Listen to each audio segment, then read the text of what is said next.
Next up, we're going to hear from Mark Little at Storyful. You heard a lot about Richard's speech about the truth, and that's what Storyful helps surface. Mark Little is founder of Storyful, the world's first social media news agency. He leads a team of journalists and technologists who discover and verify the most compelling content on platforms like YouTube and Twitter. And notably, his company was recently acquired by our friends at News Corp. Ladies and gentlemen, Mark Little. Wow, I really don't like to be the person who stops the Q&A with Richard. Obviously very humble to be here in the sense I follow not just one president, two presidents. I think my role here today is somebody who for 5 years actually has been on the cold face of what we're calling storytelling at the speed of now. I wish I'd had that slogan 4 years ago. My microphone? There you go. I thought I had a voice that was break glass at distance. Maybe I'll use this right here.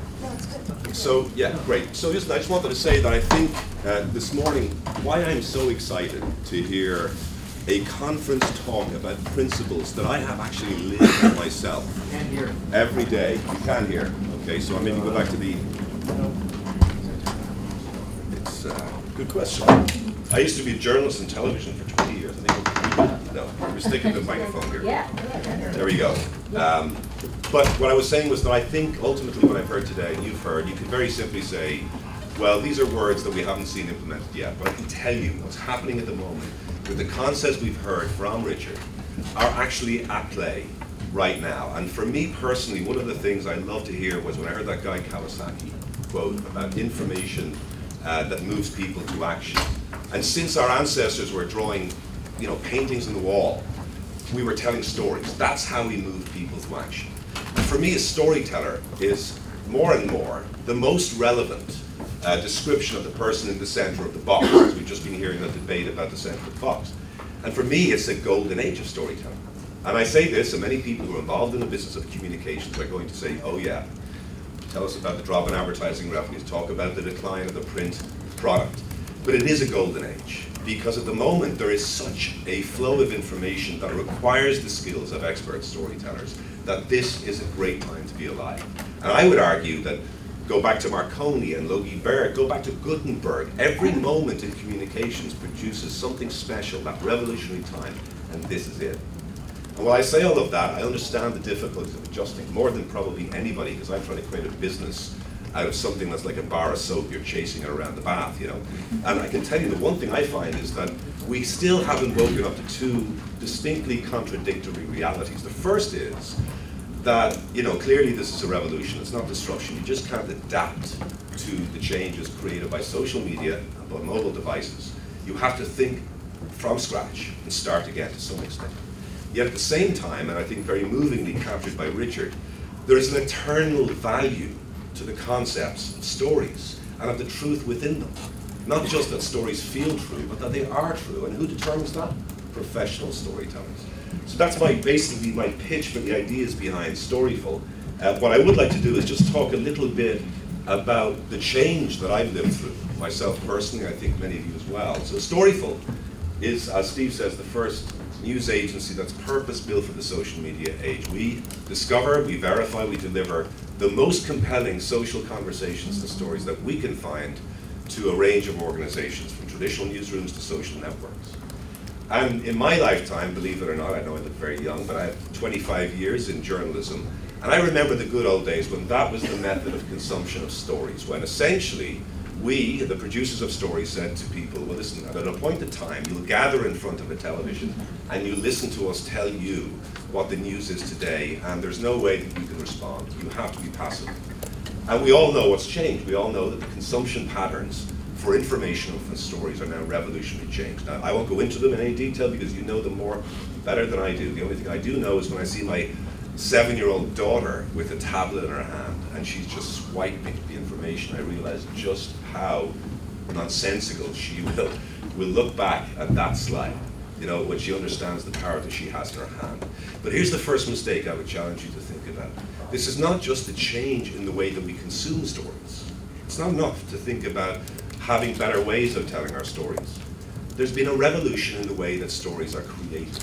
And I would argue in my business in journalism, it's the very same, I think, in any communications business, is that we now have, because of social networks and mobile devices, the ability of every single person on this planet to be a storyteller to an audience that previously would have been denied to them, or only people with satellite dishes or printing presses could have actually told the stories that people are telling them today. So obviously the consequence of that is when everyone's telling a story, you get 100 hours of video uploaded on YouTube every single minute.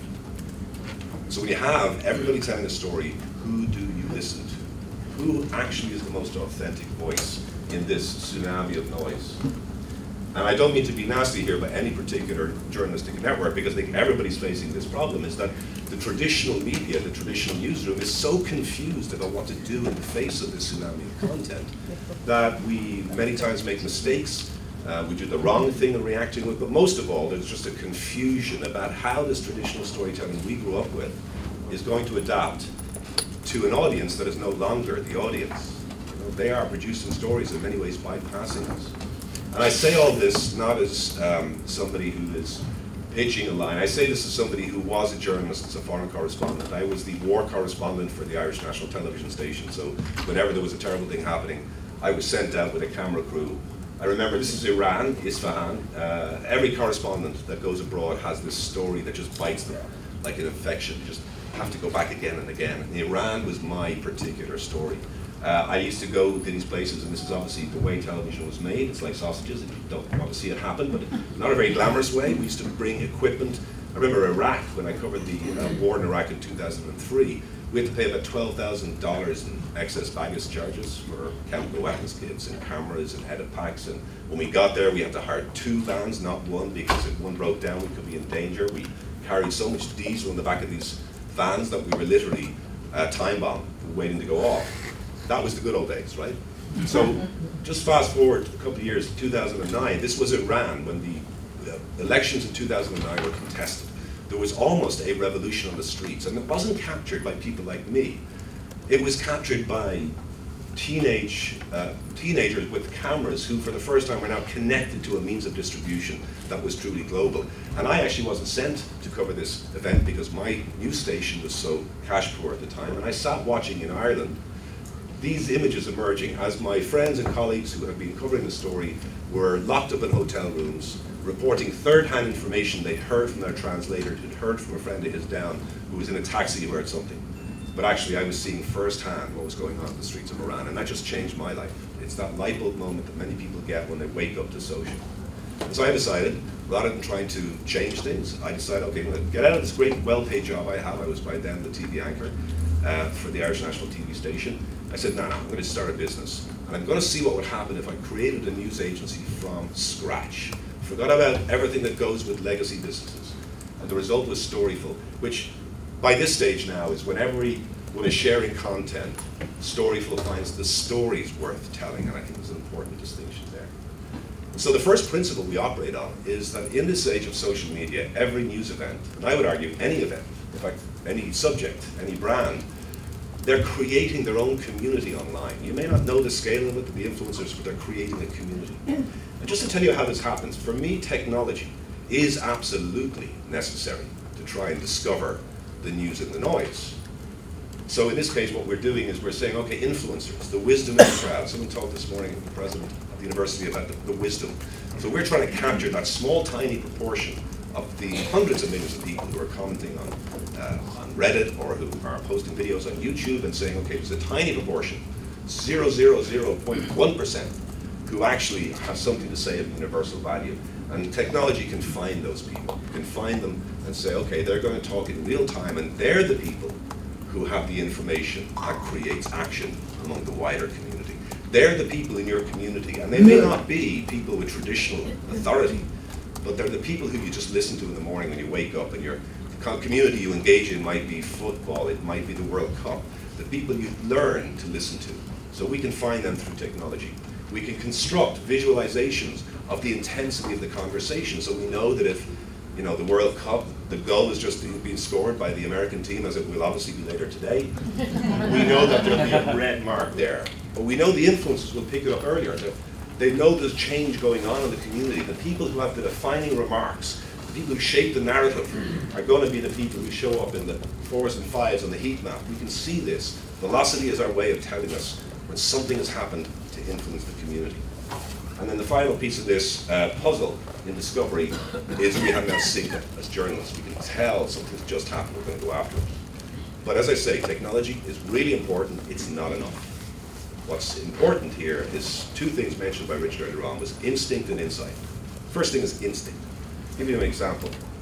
Associated Press released a tweet last year which said that the White House was being attacked and that Barack Obama had been injured. Of course, they didn't release that tweet. It was a post tweet. It was a hack by an activist group.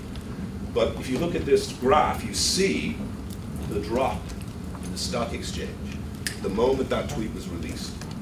Now, in our office, we believe that you should always assume everything's wrong before you think about anything else. We just saw that this was not the AP. They don't use this kind of language. We also knew that they used a program called Social Flow, which appears on their tweets. It was missing.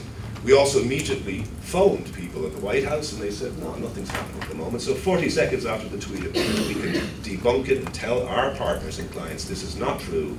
It may have got 3,000 retweets in that time, but we can stop it before it causes any more damage. And happily, in terms of the impact on the markets, things recovered. So verification, that instinctual knowledge that there's something not quite right. It's in your gut, it's not in your algorithm. That's where Storyful, I think, operates from. So I, as I say, I'm a foreign correspondent. I used to go to war zones and I used to say to my audience back home, words cannot describe what I'm seeing. Words could describe, just, you know, an audience out there in the front room at 6 p.m. would not want to hear what I was seeing. So what I'm seeing is the most authentic vision coming out of places like Syria, at the Arab Spring. It is a dreadful, gruesome image, but it's so authentic. And as a war correspondent, sitting watching the video that's coming out of these places is actually more authentic than in many ways when I remember gathering with my fellow foreign correspondents on a rooftop in South Lebanon, watching the Hezbollah fire rockets out of an olive grove, the Israelis bombing the olive grove, and we all sat there, got up and did our stand-ups and phoned back to New York or Dublin or London and said, what's the AP saying about where I am today? Now I'm seeing firsthand imagery from a GoPro tank sitting on top of a Syrian tank in a city called Daraa in Syria. In front of us, another Syrian tank has just been blown up, and we've seen this live on a GoPro camera. A few minutes later, we find imagery taken by the rebels who fired the missile. Literally minutes apart, we find these two different vantage points, and now I have, for the first time I can remember in the history of war reporting, instantaneous real-time storytelling of the power of now from two different angles. But it's no use unless I can basically turn around and say that piece of content has some meaning and context. So what our office do and what Storyful is about is we go and we use some technology and basic forensic analysis, and we start looking at the imagery in the background of the videos. We see a water tower that corresponds in the video on the left with the images that we know are coming out from established sources of that town. Google are sweeping across the globe every single day, and even with the destruction of this town, they can still help us locate exactly where the attacks happened. So we can give context, we can turn this content into a story through really old-style forensic journalism, new technology, and again, that gut instinct about what's right and wrong. When we can't do it ourselves, we turn to this community called Open Newsroom, which is sponsored by Google+. It allows us to gather people who are just really interested in the subject and have some backing to say, to have an opinion. So in the case of an alleged chemicals weapons attack in Syria last year, within hours, we can talk to the community and get all the little nuances that help us establish exactly where all these events happened, when they happened. We could confidently turn around and challenge Sergei Lavrov, who's the foreign minister of Russia, when he said, the timestamps on the videos don't relate to the event at the time it happened. And we turn around because somebody who knows YouTube in San Bruno realizes, oh, it's Pacific Standard Time. So actually now we can say, yeah, Lavrov's wrong. This actually did happen the way it was described. We found the wisdom in the crowd, sometimes unlikely sources in your communities, who can tell you something that's so illuminating, it helps sort the truth from the lies. Now, I know this doesn't sound like a really important image, but you might have seen this video last year. I think it was Jimmy Fallon, who hosted America when he had a woman doing twerking upside down. She falls down, she sets herself on fire. It's a viral video, gets, I don't know how to use here, but it's got millions of views. something just doesn't seem quite right to our people at the office back in Dublin. So we check it out, and we see the angles are just wrong.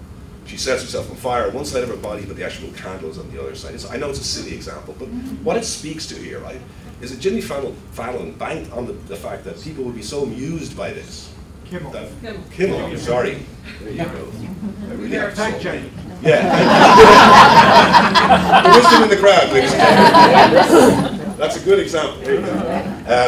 I did it on purpose, but I don't. So we have this, it's not very substantial, is it? But you know, it goes to the heart of something that's very important for any storyteller when they're thinking about truth and trust and verification.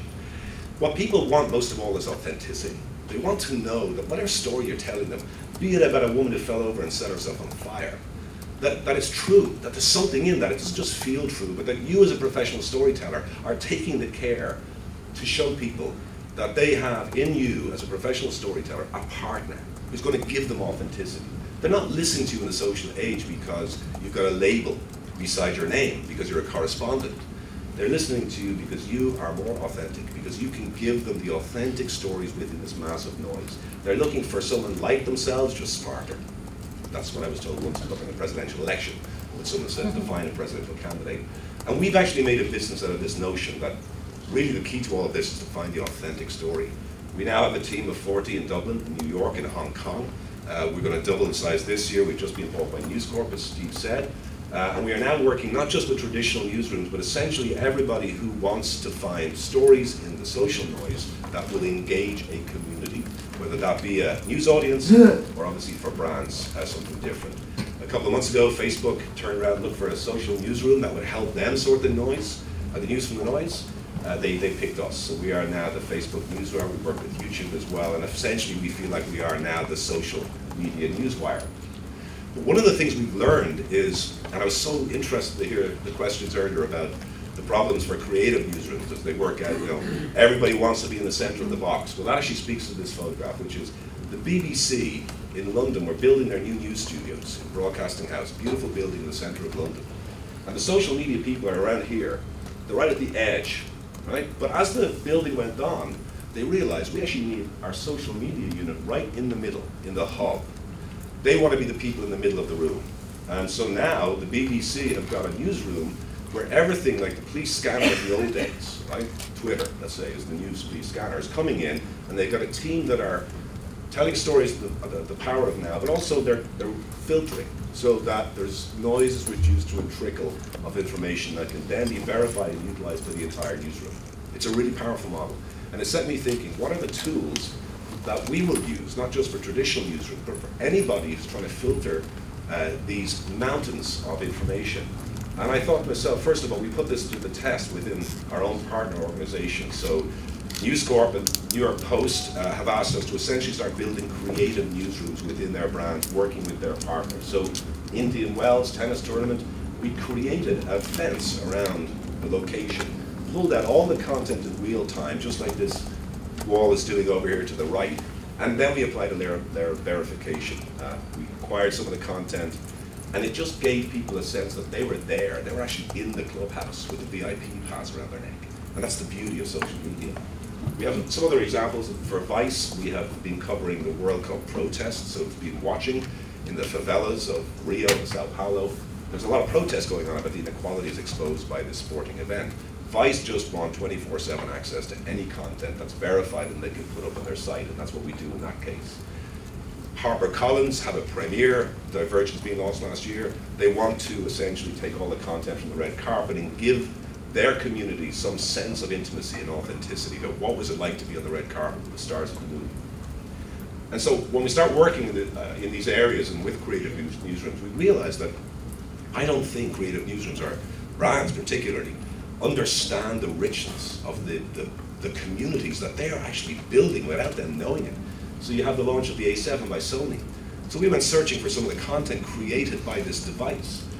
It's just stunning. I mean, this is amateurs creating this level of excellence and beauty. And I just, for me personally, even every day I wake up, there's a new example of why I did this in the first place. This is an example of it. So people are using products that brands are selling, and they're creating the most wonderful types of content. PlayStation was launched recently. I love this image of the guy who's basically kicked out his partner out of bed so he can sleep with his PlayStation.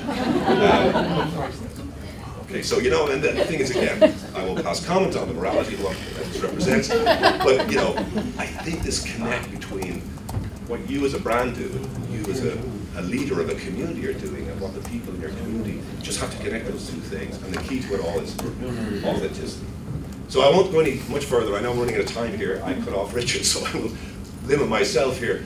I want to leave you one thought, which is that we think of what we're living through right now as a technological revolution. I think we're wrong.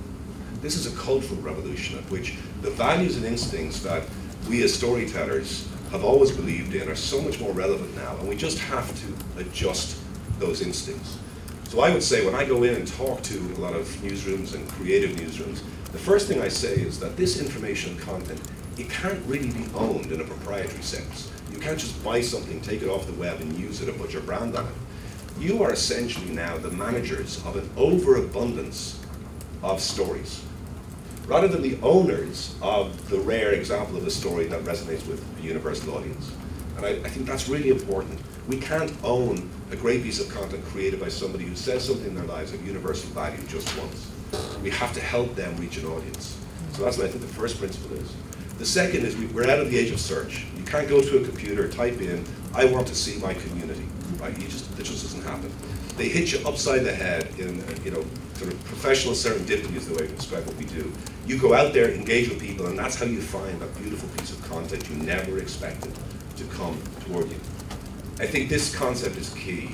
You no longer go and engage with a community based on your authority within a traditional news organization or any organization. You engage with them on the basis that you are telling them an authentic story. They will rate you.